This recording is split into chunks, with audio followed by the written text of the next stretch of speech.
मैं ये कहता हूँ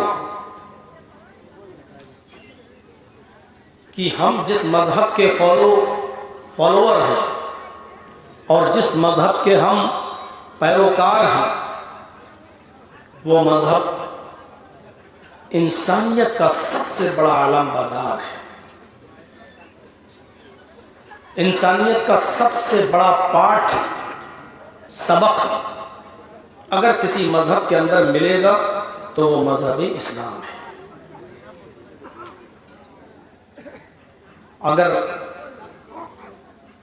लोग घृणा और नफ़रत की चादरें उतार कर, नफ़रत और घृणा का चश्मा अपनी आँखों से उतार कर अगर इस्लाम की स्टडी करें, इस्लाम का मुताला करेंगे, तो कभी ऐसे मंदिरों के पुजारी पैदा नहीं होंगे जो जनाब मोहम्मद रसूलुल्लाह सल्लल्लाहु अलैहि वसल्लम की शान में गुस्ताखी करते हैं और बेहुदा जुमले इस्तेमाल करते हैं। अगर कुरान को घृणा और नफरत की चादर उतार कर और चश्मा उतार कर पढ़ने वाला सच्चे दिल से कुरान करीम को पढ़ेगा तो वो जिंदगी में कभी भी कुरान करीम की 26 आयतों को कुरान से निकालने की बात नहीं करेगा। जरूरत है, ये वाला इसमें डिस्टर्ब कर रहा है, खोल दीजिए। तो हम भी चाह रहे थे, जरूरत है इस वक्त कुरान करीम और इस्लाम की तालीमात को बेहतरीन उसलूब और अच्छे अंदाज में गैर मुस्लिमों तक पहुंचाने की। कुरान करीम हमें बताता है कि इंसानियत की इज्जत करो, सिर्फ मुसलमानों की नहीं, बल्कि अल्लाह तबारक व तआला ने इंसानियत को ही बाइज्जत बना दिया है। आइए कुरान करीम की हम एक आयत आपके सामने रखते हैं, उससे आप नतीजा निकालिए। अल्लाह तबारक व तआला ने इस आयत के अंदर मुसलमानों को नहीं, पूरी दुनिया की इंसानियत को इज्जत बख्शी है। आयत देखिए, वलक़द कर्रमना बनी आदम व हमलनाहुम फिल बर्रि वल बहर व रज़क़नाहुम मिनत तय्यिबात व फ़ज़्ज़लनाहुम अला कसीरिम मिम्मन ख़लक़ना तफ़ज़ीला। ये 4 चीज़ों पर ज़रा गौर कीजिए। इसमें पहली चीज़, वलक़द कर्रमना बनी आदम, अल्लाह ताला ने फरमाया और हमने पूरी बनी नौ इंसानियत को, आदम के हर औलाद को, आदम के हर बेटे को, सारी इंसानियत को मुअज़्ज़ज़ बना दिया, मुकर्रम बना दिया। वलक़द कर्रमना बनी आदम, हमने आदम के हर बेटे को इज़्ज़त बख्शी। मौलाना जर्जीस की आप इज़्ज़त करते हैं इसलिए कि वो मुसलमान हैं? नहीं, इसलिए कि वो इंसान है। रामचंद्र जी की और प्रेमचंद्र जी की और राकेश की और अर्जुन की भी आपको इज्जत करना पड़ेगी, इसलिए नहीं कि वो हिंदू है, क्योंकि वो इंसान है। दुनिया का कोई मजहब ऐसी तालीम देगा? और ताज्जुब यह है कि जो धर्म, जो मजहब इंसानियत की सबसे अच्छी शिक्षा दे रहा है, आज उसी धर्म को उतना ही ज्यादा मतऊन किया जा रहा है और निशाना बनाया जा रहा है। कभी नित्यानंद की शक्ल में कोई उड़ता है और कभी हमारे ही आस्तीनों में सांप पाले जाते हैं और उनके सामने हड्डियां डालकर हम ही में से किसी को कुरान करीम के खिलाफ जहर उगलने के लिए पाला और पोसा जाता है और परवान चढ़ाया जाता है। वलक़द कर्रमना बनी आदम, हमने बनी आदम को मुकर्रम बनाया। इंसान के हर बेटे को, आदम के हर बेटे को हमने मुकर्रम बनाया, बाइज्जत बनाया, सब इज्जत के लायक है। वहमल्नाहुम फिल बर्रि वल बहर, और आदम के हर बेटे को, हर इंसान को हमने खुश्की और तरी में सवार किया।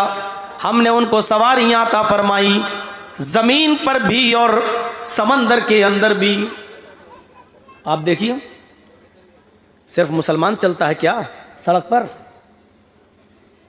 क्या ऊंट का सफर, घोड़े का सफर, खच्चर का सफर, यक्के और तांगे का सफर सिर्फ मुसलमान करता है? नहीं। अल्लाह ने कहा हमने हर इंसान को, इंसान के हर बेटे को, आदम के हर बेटे को हमने सवारियां दी हैं खुश्की में। 4 व्हीलर अगर आपके पास है तो उनके पास भी है, बाइक आपके पास है तो उनके पास भी है।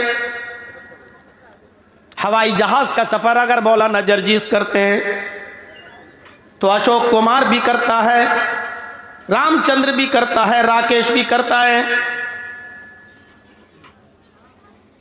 हमने खुश्की में भी सवारियां दी हैं और हमने तरी में, समंदर के अंदर भी, पानी के बड़े बड़े जहाज़ों में, कश्तियों में हमने आदम के बेटों को सवारियां अता फरमाई हैं। हिंदू और मुसलमान की कैद नहीं, सबको। वरज़क़नाहुम मिनत-तय्यिबात, और हमने उनको पाकीज़ा रिज़्क़ दिया है। पाकीज़ा रिज़्क़, अच्छा तैयब रिज़्क़ सिर्फ मुसलमानों को नहीं। जो गेहूं तुम खाते हो वो गेहूं यहूदी भी खाता है, ईसाई भी खाता है। जो सरसों का तेल आप इस्तेमाल करते हैं, हिंदू भी करता है, ईसाई भी करता है, यहूदी भी करता है, बुद्धिस्ट भी करता है। जो पाकीज़ा रिज़्क़ हमने तुम्हें दिया वो उनको भी दिया, आदम के हर बेटे को दिया, पूरी बनी नौ इंसानियत को हमने अता फरमाया। वफ़ज़्ज़लनाहुम अला कसीरिम मिम्मन खलक़ना तफ़ज़ीला, और हमने बहुत सी मखलूक पर, बहुत सी मखलूक़ात पर हज़रत इंसान को फजीलत दी है। बहुत सी मखलूक़ात पर हमने इंसान को फजीलत बख्शी है। इंसान को, सिर्फ मुसलमान को नहीं कहा अल्लाह ने। हाथ लगेगा भाई, जब हम चलाएंगे, अभी तो स्पीड कम है, जब अपने जोश में आएंगे तो लगेगा, इसलिए कह रहा हूँ पीछे हट के बैठी, हमारा कोई भरोसा नहीं। एक बार तकिया कर रहा था तो बीवी को ही लग गया घर में, सपने में नहीं, हकीकत में प्रैक्टिस कर रहा था मैं, कैसे बोला जाएगा, कर रहा था तो लग गया, पीछे आ गई। तो हो जाता है भाई।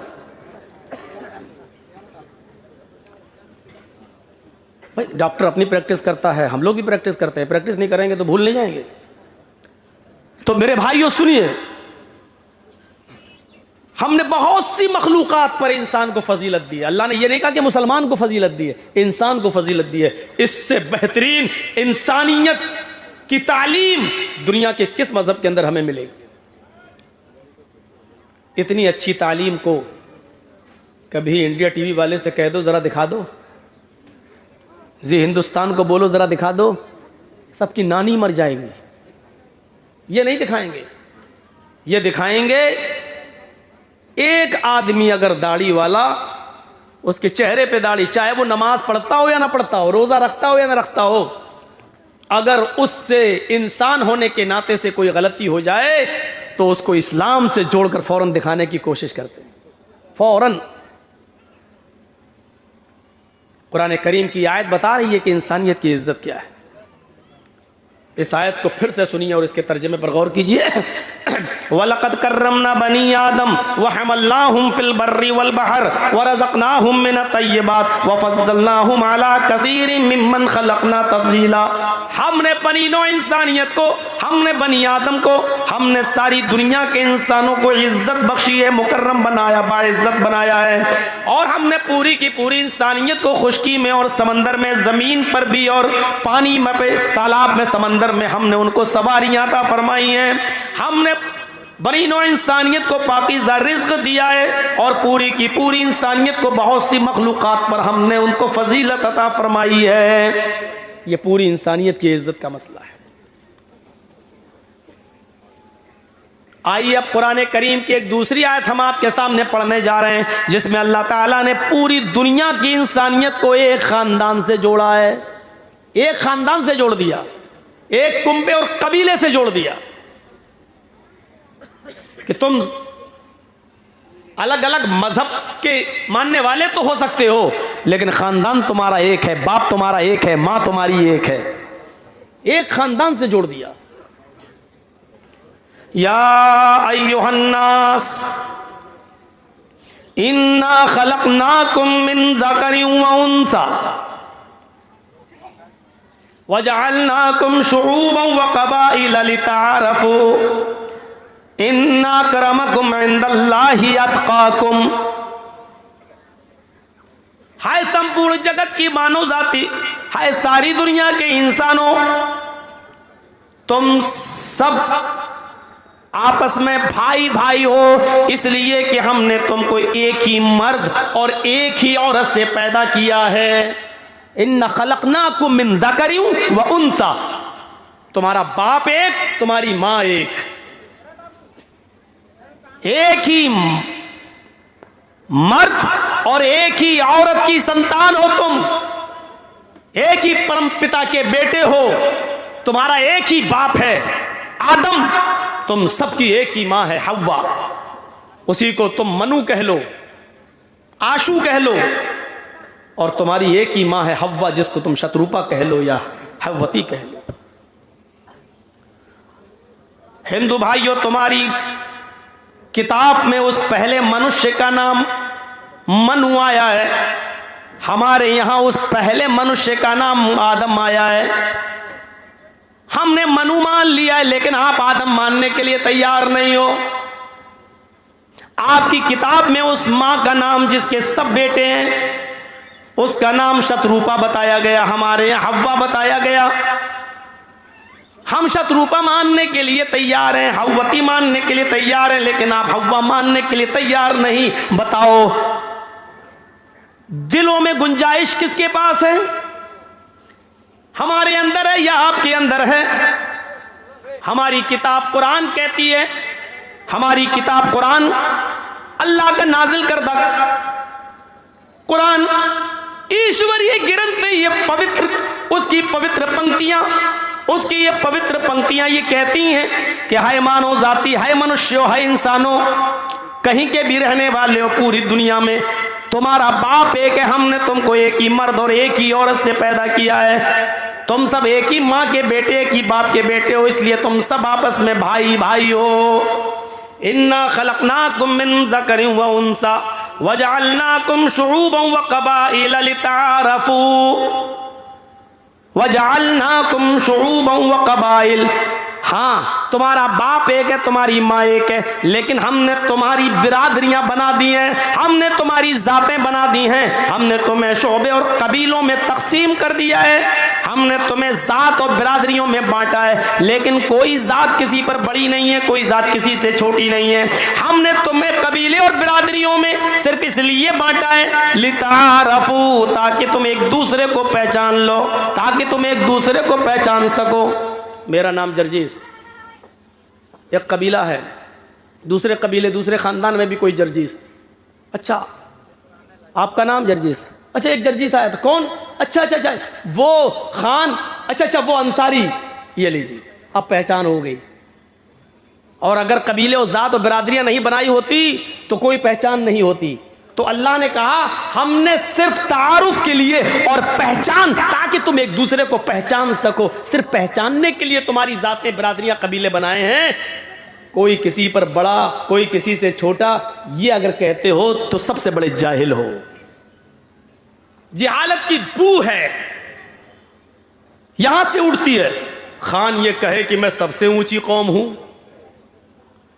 और वो ये कहे कि ये बिरादरी सबसे नीची बिरादरी है। सैयद कहे कि मैं सबसे ऊंची कौम हूं और फला बिरादरी सबसे नीची। अगर कोई ये कहता है तो वो दुनिया का सबसे बड़ा जाहिल इंसान है। जिहालत की बदबू आ रही है उसके मुंह से। वो कुरान का दुश्मन है, वो इस्लाम का दुश्मन है, वो जनाब मुहम्मदुर रसूलुल्लाह सल्लल्लाहु अलैहि वसल्लम का दुश्मन है।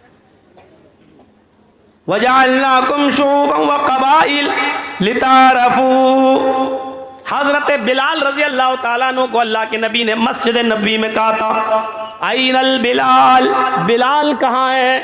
वो कहते हैं लब्बैक व सादिक, मैं यहाँ हूँ अल्लाह के नबी। फरमाया ए बिलाल, ऐसा कौन सा नेक अमल करते हो, ऐसा कौन सा अच्छा काम करते हो कि मैंने जन्नत के अंदर तुम्हारे जूतों की आवाज सुनी? मुझे अल्लाह ने बता दिया कि मैं बिलाल को जन्नत देकर रहूंगा, ऐसा कौन सा अमल है तुम्हारा?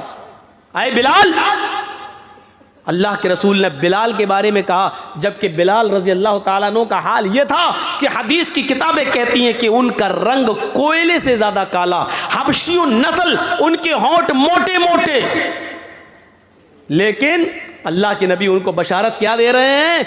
बिलाल, मैंने तुम्हारे जूतों की आवाज जन्नत के अंदर सुनी है। बड़े बड़े अमीर और दौलतमंद साहबा मुंह तकते रह गए। एक मोटे होंठ वाले, एक काले इंसान को, सियाह फाम इंसान को, हबशी नस्ल इंसान को जन्नत में जाने की खुशखबरी फैजाने जनाबे रिसालत माब की अदालत से मिल रही है। ये फख्र मिला है, ये फख्र था। ये खाने काबा की बुलंदी पर खड़े होकर अगर आजान देने का शर्फ किसी को हासिल हुआ तो हजरत बिलाल रज़ी अल्लाह ताला अन्हु को हासिल हुआ। अल्लाह के नबी सल्लल्लाहु अलैहि वसल्लम ने खाने काबा की वो चाबी हजरत बिलाल के हाथ में दी। अरे बिलाल, तुम आजान दोगे, आजान देने का शर्फ उसी हबशी नस्ल, उसी काले कलूटे इंसान को दिया गया जिसके बारे में हदीस की किताब कहती है कि वो कोयले से ज्यादा काले। लेकिन गौर कीजिए कि ये शर्फ, ये बुजुर्गी अगर मिल रही है तो हजरत बिलाल रजी अल्लाह ताला अन्हु को मिली। कोई छोटा और बड़ा नहीं है। खुतबा हज्जतुल विदा में जब अल्लाह के नबी सल्लल्लाहु अलैहि वसल्लम खुतबा दे रहे थे, जिंदगी का आखिरी खुतबा था, जनाब मोहम्मद रसूलुल्लाह सल्लल्लाहु अलैहि वसल्लम जहां उसूल और मंसूर बतला रहे थे, जहां बहुत सी चीज़ों का हुक्म दे रहे थे और बहुत सी चीज़ों से मना कर रहे थे, उन्हीं चीज़ों में से आपने खुतबा हज्जतुल विदा के अंदर, आखिरी खुतबे के अंदर आपने ये भी फरमाया,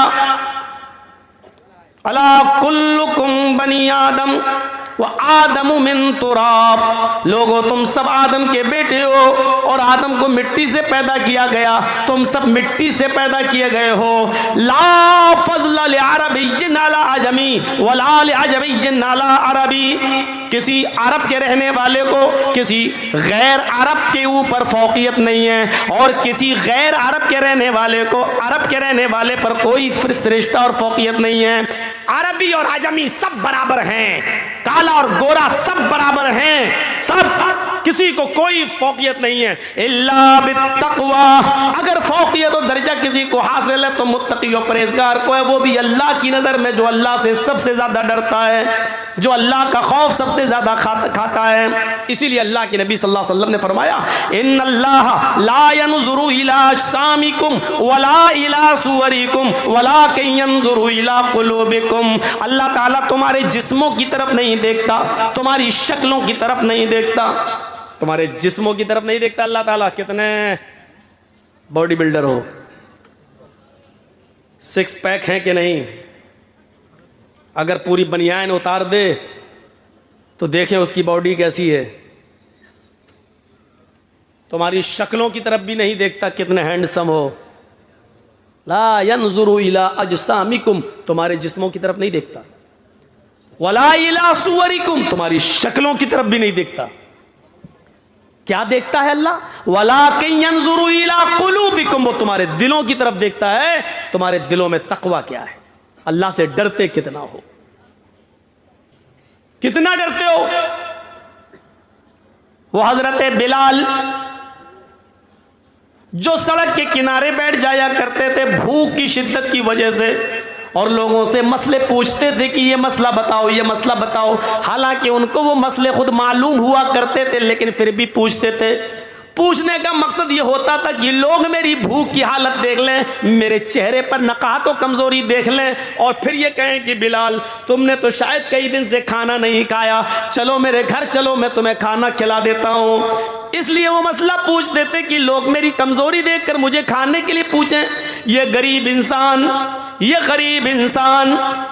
हजरत उमर फारूक जब खलीफा बनाए गए, जब हजरत बिलाल उनके दरबार में जाते, हजरत बिलाल जब उनकी अदालत में पहुंचते तो हजरत उमर फारूक अपनी चटाई से उठ जाते और खड़े हो जाते और कहते सैयदुना हाजा सैयदुना, आज हमारे सरदार आ गए, हमारे सरदार आ गए। हजरत बिलाल के लिए हजरत उमर अपनी कुर्सी छोड़ दिया करते थे, अपनी चटाई छोड़ दिया करते थे और ये कहते थे जिसकी इज्जत जनाब मोहम्मद रसूलुल्लाह ने की हो उसकी इज्जत मैं कैसे नहीं कर सकता। ये मकाम, ये फजल मिला था। और शायद यही वो चीज़ें हैं जिसे देखकर डॉक्टर अंबेडकर ने इस्लाम कबूल करना चाहा था कि यही वो मज़हब है जिसके अंदर ऊंच नीच नहीं है, जिसके अंदर छोटा और बड़ा नहीं है। वरना आप मनु स्मृति पढ़ के देख लें, हमारे हिंदू भाइयों की जो नाक कहलाती है किताब, उसको जब पढ़ेंगे तो ज़ात और बिरादरी को किस तरीके से खोखला किया गया और किस तरीके से बिरादराना तासुब पैदा किया गया। लिखा है कि ब्रह्मा जी ने अपने मुंह से ब्राह्मण को पैदा किया। मुंह सबसे ऊपर होता है ना, तो सबसे ऊपर जो ब्रह्मा का मुंह है उससे ब्राह्मण पैदा हुआ है। अपने हाथों से ब्रह्मा जी ने छत्री को, ठाकुर को पैदा किया है। ये रान, ये घुटने से ऊपर का हिस्सा, इससे वैश्य पैदा हुआ है। ब्रह्मा जी की रान से वैश्य पैदा हुआ है। और पैर नीचे तक, घुटने से नीचे तक पैर, पंजा, ये सब, इन पैरों से, ब्रह्मा जी के पैरों से शूद्र पैदा हुआ है, शूद्र हरिजन। लिहाजा ये नीची जात है, नीची जात है, ये गुलामी करने के लिए पैदा हुआ है। इससे नालियां साफ कराओ, गंदगी साफ कराओ। साफ लिखा हुआ है मनुस्मृति के अंदर। जात और बिरादरी की यहीं से बुनियादें हिल जाती हैं, जिसको कुरान करीम ने यह कहकर खत्म कर दिया कि आए संपूर्ण जगत की मानव जाति, चाहे हिंदू हो या मुसलमान, सिख हो या ईसाई, जैनी हो या बुद्धिस्ट, कम्युनिस्ट, कोई भी हो, हमने तुमको एक ही मर्द और एक ही औरत से पैदा किया है। तुम सब आपस में भाई भाई हो। वजअलनाकुम शुऊबन व कबाइल लितारफू, हमने शोबे और कबीलों में तुम्हें इसलिए बांट दिया ताकि तुम एक दूसरे को पहचान सको। इन्ना अकरमकुम इंदल्लाहि अतकाकुम, तुम में सबसे बड़ा बुजुर्ग वो है, सबसे बड़ा इंसान वो है, अल्लाह की दृष्टि में, अल्लाह की नजर में बड़ा और महान पुरुष वो है जो अल्लाह से सबसे ज्यादा डरता है। तकवे वाला और मुत्तकी और परहेजगार इंसान ये बड़ा है। वो भी अपने आप को बड़ा नहीं कह सकता। अगर जर्जीत साहब 5 वक्त की नमाज पढ़ते हो और तहज्जुद की नमाज भी पाबंदी से पढ़ते हो तो जर्जीत साहब ये नहीं कह सकते कि मैं सबसे बड़ा हूं इसलिए कि मैं अल्लाह से सबसे ज्यादा डरता। ये तो अल्लाह ही को मालूम है कि तुम अल्लाह से कितना डरते हो। अल्लाह की नजर में बड़ा वो है, अपनी नजर में नहीं। अल्लाह की नजर में बड़ा वो है जो अल्लाह से सबसे ज्यादा डरता है।